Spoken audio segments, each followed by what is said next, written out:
The Construction Association of Michigan, CAM, has been helping commercial and industrial contractors and suppliers grow since 1885. They provide contractors leadership through aggressive lobbying, project reporting, safety and education training, and insurance and banking as Michigan takes first steps toward a safe start. Thank you to the companies that are returning to work with the safe work ethic that defines the construction industry. For information, visit buildwithcam.com. They are one industry, one resource, one CAM. Today's episode of CAM's Building Michigan podcast is sponsored by Priority Health, endorsed health insurance carrier for CAM members. So right now, we've all been feeling lots of shifts in our lives. We've gone from crazy busy schedules to way more time with our loved ones, from commuting to the office to working from our couches. And that's okay, because Priority Health is always ready to shift right there with you. So whether you're experiencing a shift in employment or you're prepping for a new member of the family to arrive, Priority Health has you covered. Priorities shift, so maybe it's time your health insurance company did too. Find your plan at PriorityHealth.com.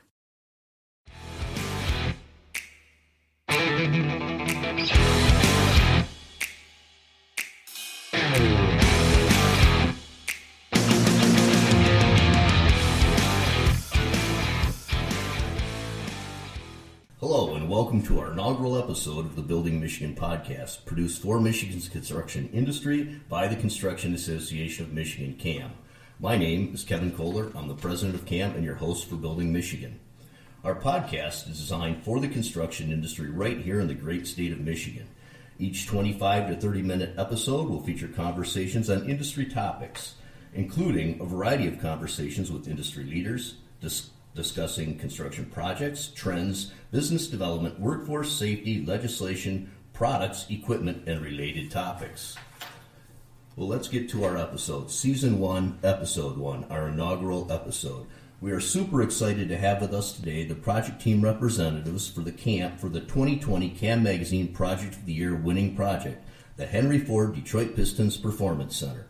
Joining us today are Mike Willaert, Senior Vice President of Facilities and Construction for the Detroit Pistons, Gordon Graham, PE, Manager of Construction for Henry Ford Health Systems, Corporate Facilities, and Sam Ruegsegger, Project Executive for the Christman Company and CAM's current Chairman of the Board. Gentlemen, welcome to the Building Michigan podcast. Hi there. Thank you. Well, guys, I've been to this facility. The last event CAM had before the shutdown was on March 4th, and we did a CAM Connect the morning of March 4th in the training facility itself. And unfortunately, we had planned tours, and at the time, I think one of the Pistons may even have gotten COVID, and they kind of shut down, kind of locked down the facility a little bit. But we were able to go in, and we had breakfast, and Christman did a great presentation on the project and some of the other things they're doing, and it was so cool. What a great building. You're looking, down from that kind of meeting room right down onto the floor of the practice floor for the Pistons. It was pretty exciting. What I find most interesting about this project is really the marriage of three different aspects. You have on one end of the project, you have the Detroit Pistons training facility. The other end, you have the Henry Ford Health System, William Clay Ford Athletic Center for Medicine, and then kind of wedged in between or nestled in between is the 5-story parking garage. And it's a big facility. It's like a whole city block. Pretty cool. So before we get started, I'd like our listeners to get a little more information on the project. By the way, for our listeners, the original story was published in CAM Magazine's October 2020 special issue, and it featured all 12 of the projects that we selected as top projects representative of fine Michigan construction in 2020. And then when this project was selected as Project of the Year, we profiled it in a full-length feature in the January issue, 2021 issue of CAM Magazine. So you can look at that by going to www.buildwithcam.com and clicking on CAM Magazine, or you can stop by our office in Bloomfield Hills and pick up a hard copy. With that being said, guys, let me just give a quick little tidbit about the project itself. Opened in the fall of 2019, the Henry Ford Detroit Pistons Performance Center ranks as the premier NBA practice, training, and operations facility. An impressive one-of-a-kind structure incorporating the latest in sports medicine with state-of-the-art training facilities. Pistons team members and the public now have access to the best athletic treatments available. The center also houses the corporate offices for the Pistons and brings hundreds of jobs to downtown. And if I remember correctly, Sam, there's a plum market on the ground level, and that's accessible to the public as well. And then isn't there going to be a gym that's put in as well? Yeah, we have a Planet Fitness coming next fall. Oh, perfect. Yeah, that's great. I mean, the public gets to use the facility as well. So, Gordon, this first question is going to be for you. How did the Pistons and Henry Ford come together to develop this unique project collaboration? I mean, you don't often see two alpha owners come together and build, one building. So like anything else, it was a relationship between Aaron Tellem with Detroit Pistons and Wright Lasser with Henry Ford Health Systems. When it was found out that the Pistons were looking for a new team health system, Henry Ford were the docs for the Detroit Lions, were affiliated with the Detroit Tigers, universities around the area, as well as most of the major elite high schools. So the conversation just started and the marriage happened. And I understand you own the property. Henry Ford Health Systems owns that property, is that correct? Yes, we own the entire property. The Pistons lease the property that their building is on. Very cool. Mike, do you have anything to add to that? Is that pretty much how it all came down? Yeah, no, I think that sums it up well. I can tell you it's been a perfect marriage, having the ability to have your health and wellness partners in the same building that you are, now more than ever with the COVID-19 situation, so it's been great. I can imagine. I mean, a player has an ailment and he can get instant attention. Yeah, our buildings kind of segregated into different areas during COVID. This is the same situation at Little Caesars Arena, where we have a red zone where everybody needs to be tested and be tested negative in advance of being in that space, and that includes our basketball areas. So being able to have a resource like Henry Ford at our fingertips and do real-time testing has been tremendously beneficial to our team. I hadn't really thought about that. It's been a great partnership. So, Gordon or Mike, either one of you, I know Ruegsegger and Hobbs and Black were the architects on the project, and obviously Ruegsegger has a great background in sports facilities. Of course, they did the Palace and some other well-known facilities across the country. And Hobbs and Black are experts in the medical facility centers. Tell us about some of what you see. I guess, Gordon, we can start with you. What do you see as the unique amenities that are offered at the William Clay Ford Center? So this has actually replaced the original William Clay Ford Center for Athletic Medicine. That facility was purely a rehab facility. Sports medicine has become a big thing across the country, and Henry Ford wanted to invest into that and grow that program. So they saw this building as an opportunity to not only treat the Detroit Pistons and University of Michigan Dearborn, Oakland University, Detroit Tigers, and whoever else, but also the weekend warrior, who's a little more than just a guy who runs a 5K race every now and then. So with that, we included amenities into the building. We have state-of-the-art MRI, X-ray, we have procedure rooms in the facility, but we also have a piece of equipment called a SIMI, which is a diagnostic tool that they're able to measure a person's performance and movement and create a baseline from that. For example, if a Piston player injures his knee, they'll have a baseline for them, and then they can bring them back in this room, and through all the amenities within that, they can see how they're progressing, because they know where they were at before the injury and where they're at during the injury, and they can better measure their progress towards. Well, that's pretty cutting edge. That's good stuff. And so, just to be clear, you don't only treat professional athletes, but maybe Sam could go in there after he injures himself working out. Exactly. Semi-professional athletes. Interesting. Mike, what on your side of the house? I guess what do you guys see? What do you think are the most unique amenities that you afford to the Pistons? So Ruegsegger we have a long history with Ruegsegger, so they understand our program very well and backed into our needs from kind of the design perspective with the equipment that I think we'll be talking about shortly. But like from an architectural perspective, our glass is largely exterior glazing. It's aluminum storefront glazing, and they use a specialty glass that Sam could probably expound on, but I think it had a frit in it. It's a specialty glass, and for an all-glass building, it's very important, obviously, to have the natural light. This glass allows the natural light to come in, but not to overheat the space. Like, it doesn't have the aquarium effect.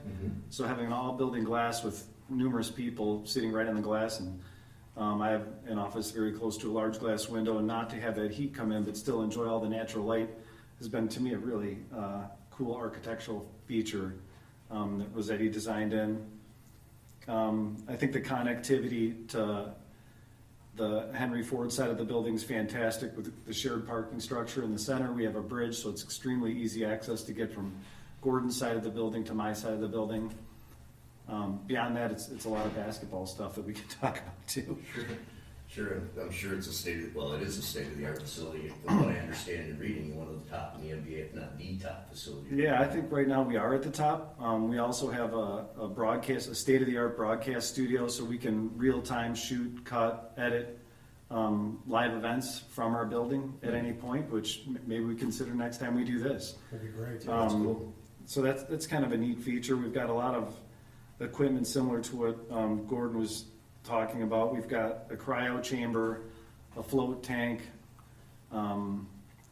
sleep pods, a zero entry lap pool that you can walk in at finished floor and lower yourself to any elevation. So a 7-foot player could use it and predetermine the elevation that his body needs to be in the water, and a guy like me or Sam could also use it and adjust it to fit our bodies. We've got force plates embedded into the floor where we can measure the pounds per square inch a player exerts when he's jumping. Wow. So there's a lot of stuff there, right? Yeah, a lot of really cool stuff. Yeah, in addition to the stuff that we had, at the Palace site with, hot and dry saunas and steam rooms and stuff like that. Fantastic. Sam, I'm going to direct this question to you, and it's, I know that this is a Christman Ellis Brinker job, so and you guys have joint ventured on quite a few projects, and very successfully, I might add. But my question is, you've got two alpha owners. How is it as a construction manager dealing with the needs of the Pistons and the needs of Henry Ford at the same time? It's got to be an interesting dynamic. Yeah, I mean, I had this haircut before we started the project, so it wasn't because of these two guys being involved. But it's interesting, right? You've got two premier owners in the industry, and we're connecting these buildings, and we had to work our way. We started with the Pistons, and then we went over to the Henry Ford Center, and then we put the parking deck in the middle. What made it work is, I think, relationships. Mike and I have known each other probably 25 plus years, have worked in the industry together. And then with Gordon, fostering that relationship with Gordon and his knowledge of what their needs are with the healthcare industry and translating that. But what made it work was this open communication between, I would say, the three entities, constant communication where we were having joint meetings as well as separate meetings for each project, and just making sure that we're all on the same page. If you looked at it, we started, it was a parking lot, and then we opened the doors some 18 months later. Right. That's a monumental feat, and hats off to our owners that really got in the trenches with us and helped us build a remarkable facility.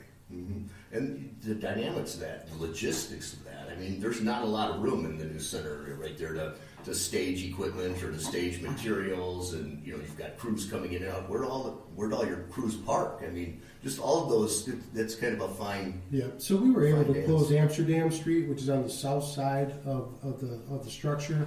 Rick Croach, Gordon was gracious to let us take some of his yard toward his executive parking, and then trade contractors parked in the surrounding areas. There are a few decks, and then on side streets as well. And it just kind of worked out. We operated on a just-in-time delivery for large materials and sequencing those materials coming in, and it just seemed to work. And it's amazing you guys were able to pull this off in 18 months. That's really, really a spectacular time frame.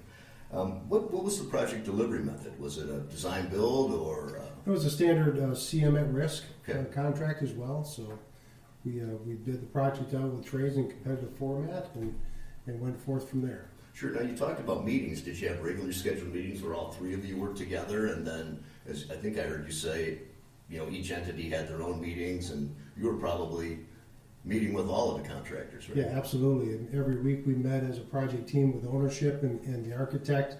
We'd have a meeting with Gordon's team first, then an overlap of just combined, and then follow up with Mike and his team as well. And I can tell you, we talked every day. You almost have to in a project like this. And Mike and his team were on site a fair majority of the time. They had their own trailers, and Gordon was just across the parking lot, so very accessible to our entire team throughout the whole project. It's important for the continuity and keeping things moving, for sure. Makes sense. Sam, I have another question. You mentioned the 18 months, which I think is just a remarkable time frame to put the structure up. You must have had a great group of subcontractors on the project. Do you have any, well, I don't want to make you name subs specifically, but maybe you can name a couple of cool trades that participated and Yeah, we were very fortunate to have great trades in the project. As you know, Christman and Ellis Brinker self-performs. Vast majority of them, whether it's Edgewood Electric or Christman Constructors or Universal Glass, those contractors were able to perform a lot of the work. And so it was built in, part of the family, if you will. Really roll up our sleeves. We operated on an open book concept as well. And then others that came into play, Great Lakes Mechanical. I'm drawing a blank when you threw me that curveball. But Artisan Tile. Artisan Tile was in there, another CAM organization as well. And I don't want to say we got lucky, but we have a great stable of trade contractors that follow us. But they really rose to the occasion. We really challenged them to up their game, no pun intended. And they delivered on that promise. Fantastic. Yeah, I think, not to interrupt, but just to interject, in advance of even starting construction, we had a substantial amount of, due diligence or remediation that PM Environmental worked with Henry Ford and very closely with Sam's team to get, the things out of the way that needed to be in the way and help the project launch successfully on time. That's a really Didn't good even point. think about that. It was a parking, just street parking, right? It was a parking lot. Something, we never talk about that when we're high-fiving the success of the project, but I think that they played a very vital role in keeping the thing on schedule. I can imagine old sewer lines had to be located and moved or what have you, and everybody hears about those horror stories in Detroit. So it was a industrial site originally. Oh, So we found underground fuel oil tanks that were abandoned. It was later on became borough's executive parking, executive maintenance location. So a lot of contaminated soil. It was a brownfield opportunity, and between PM Environmental and Blaze Contracting, we were able to get the site remediated and really not hold up the project. Well, that's amazing. Both those guys are CAM members, by the way. And Kerlin is a former board member of ours, good guy. Kerlin Blaze.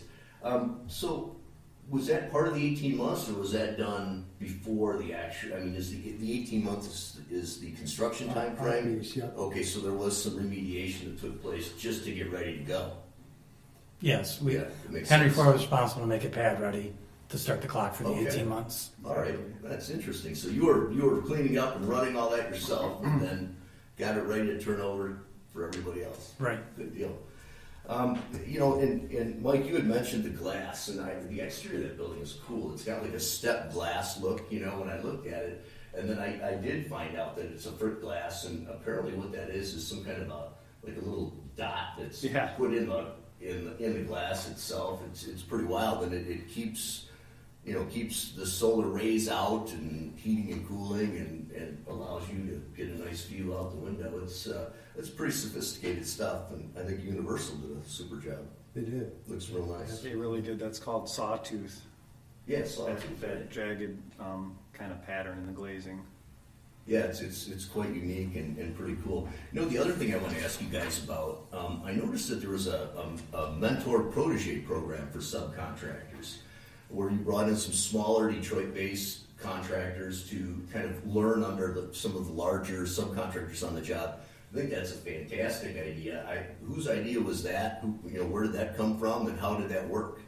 It was really born out of a conversation with Mike and I and members of his team and Gordon as well, really talking through what are we doing as an industry. Everybody is focused on training and getting people into apprenticeships, but that that's not tangible and immediate. And so we developed this mentor protege where we competitively selected companies to embed with our self-perform teams, with Brinkers, self-perform, and Christman Constructors. And what that allowed them to do is they built a program based on building their business on things that they didn't have expertise in, whether it was office-related items, blueprint reading, or how bonds work, all the way into learning skills for their field people that were actually embedded with our teams on site, tangibly building the building for Henry Ford Detroit Pistons. Yeah, that's really cool, and we need more of that in this, not only in this state, but certainly in the city and the surrounding areas. So it's a neat way to bring new contractors into the game. Yeah, it was Henry Ford's goal to at least achieve 30% diverse participation on the project, and Christman far exceeded that. Fantastic, and that should be a goal of all of us building in the city right now. I think we're all aware of the need for trade contractors or young people to go into the trades, and we should be promoting that as an industry. And I commend all of you guys for looking at that as an issue and coming up with a solution for it. So Gordon and Mike, I mean, we talked a little bit about, and Mike, you kind of went to it, some of the cool features you thought. Gordon, what do you think are the coolest features of the building? I mean, I'm talking about building features, not necessarily facility type or training type features. So it other than the specialty areas, the MRI, the cine room and whatnot, it's a cookie cutter Henry Ford clinic type building, and that's why we had asked that Hobbs and Black be married to Ruegsegger. We have a long, successful relationship with Hobbs and Black in terms of those types of renovations and new construction for us, and that worked out well. And we were able to work with all the different users who were going to occupy the building to satisfy them in terms of efficiencies and having the right number of exam room layouts and where touchdown spaces were for them. So it's become the model for the rest of our recent ambulatory surgery centers that we've done. It's great too that Ruegsegger and Hobbs and Black were able to kind of marry and work together. I assume they worked together on it, and there must have been some really cool concept meetings when they were starting to build that up. Were you guys involved in those meetings, or? I was not involved in the Hobbs and Black side of Yeah, things. I was. Okay. So it's always an interesting process. You're bringing in a physical therapist or a nurse, and you're trying to make them understand a blueprint. Sure. And that's one of the things Hobbs excels at. They're able to kind of, in a 2D scenario, explain to them what they're getting, and then later on during the program. So we have close to 60 exam rooms in the facility, but we mocked one up first. Mm-hmm. And, we shuffle some things around, but you don't want to make the same mistake 60 times and Sure. have to go back and fix it. So that part of it was a big success for us. What a great idea. Get the input from the people that are going to use it, and make those changes before you build 60 exam rooms or 60 rooms. That makes a lot of sense. So Mike, this is a question directly for you. So you've got a state-of-the-art facility, the best facility in the NBA. Do you think this is going to lead to better recruiting of players for the Pistons, and will it increase the team's health and performance? I think it's a great question. It's difficult to measure what determines why players go where they play, but I'd love to think that having the best training center in downtown Detroit, which is being revitalized to me with the best arena in the NBA, has got to be helpful.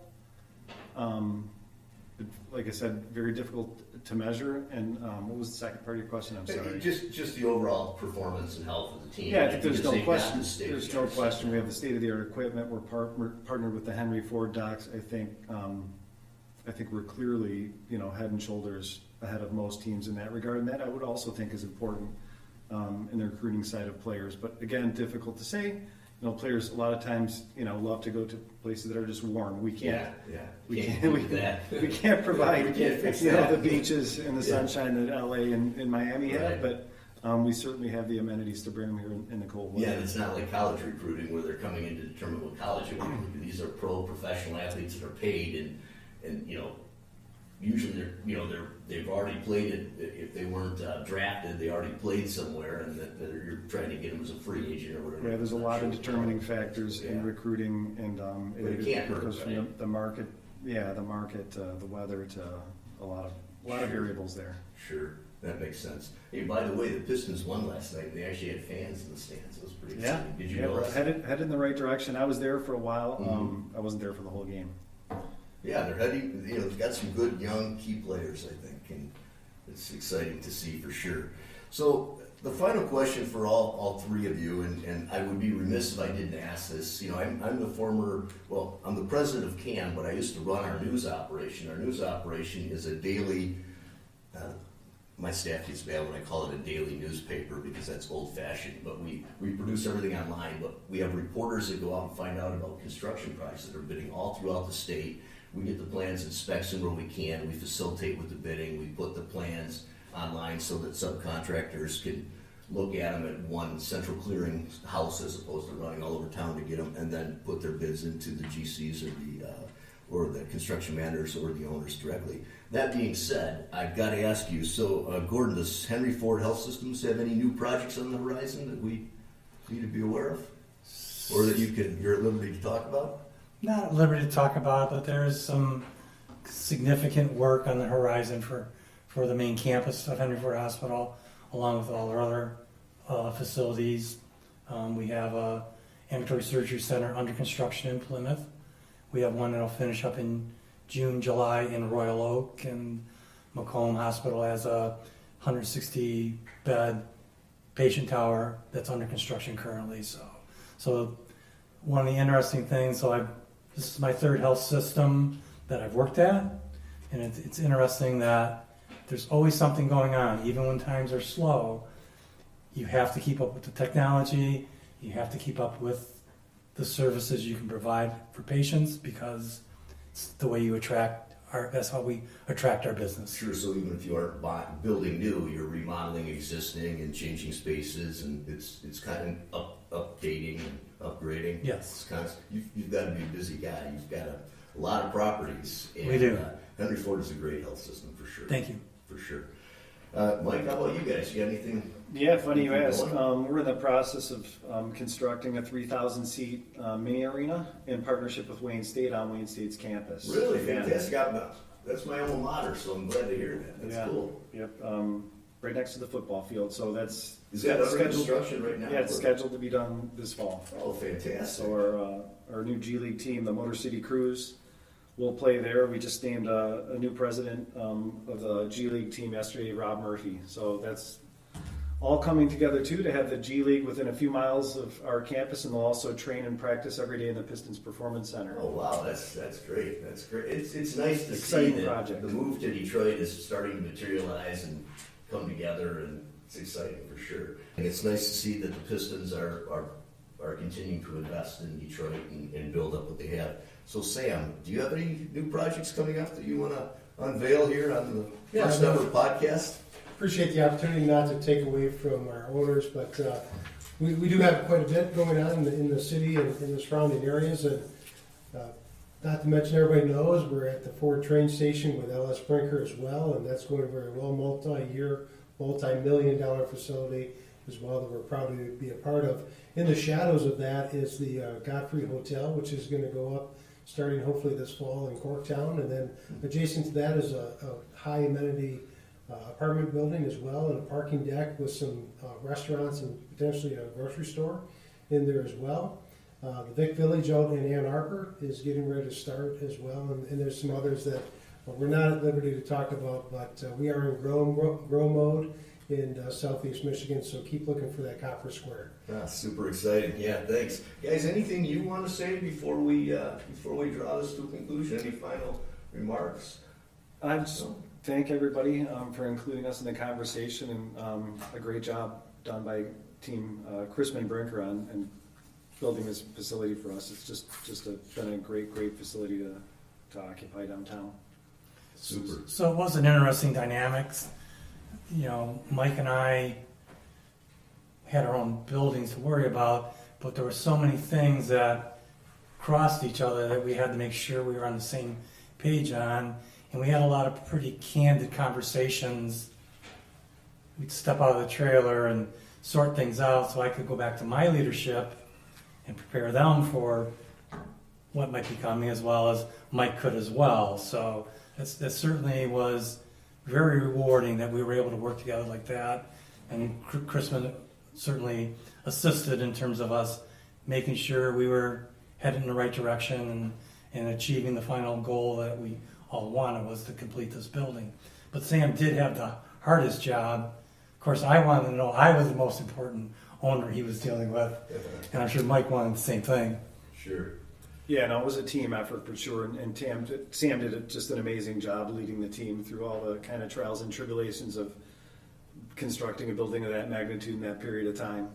Yeah, it is really impressive, and I know it wasn't just Sam. You've got a good team behind you here, Christman, and Ellis Brinker has a good team as well. Top to bottom, a great team. You cannot build a world-class, iconic facility without great relationships, and I said that in the beginning. And we couldn't do what we do without Mike and Gordon stepping in the trenches with us. And when you said you had to step outside the trailer, I do remember that now, but the timely answers to keep us going is what made us successful. Mm-hmm. So hats off for the whole team. Everybody has to contribute, keep that the ball moving, I guess. Absolutely. Right?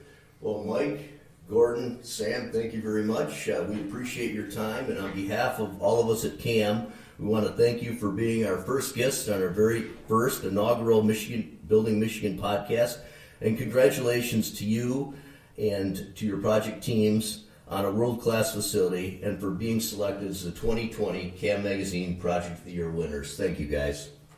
Thanks, Cam. Thank you. Thank you for listening to Building Michigan, the official podcast of the Construction Association of Michigan, hosted by Kevin Koehler, CAM President. We appreciate you spending a part of your day with us. If you have a second, please share our podcast with industry colleagues, leave us a review, and connect with us at www.buildwithcam.com. That's all for now. Be sure to subscribe to Building Michigan wherever you get your podcasts, and join us for the next episode. Today's episode of CAM's Building Michigan podcast is sponsored by Priority Health, endorsed health insurance carrier for CAM members. So right now, we've all been feeling lots of shifts in our lives. We've gone from crazy busy schedules to way more time with our loved ones, from commuting to the office to working from our couches. And that's okay, because Priority Health is always ready to shift right there with you. So whether you're experiencing a shift in employment or you're prepping for a new member of the family to arrive, Priority Health has you covered. Priorities shift, so maybe it's time your health insurance company did too. Find your plan at PriorityHealth.com. The Construction Association of Michigan, CAM, has been helping commercial and industrial contractors and suppliers grow since 1885. They provide contractors leadership through aggressive lobbying, construction project reporting, safety and education training, industry promotion, insurance, and banking. Are you an owner, developer, or buyer of construction services? Hire a CAM member to get your project done on time and under budget. They are one industry, one resource, one CAM. Check them out at buildwithcam.com.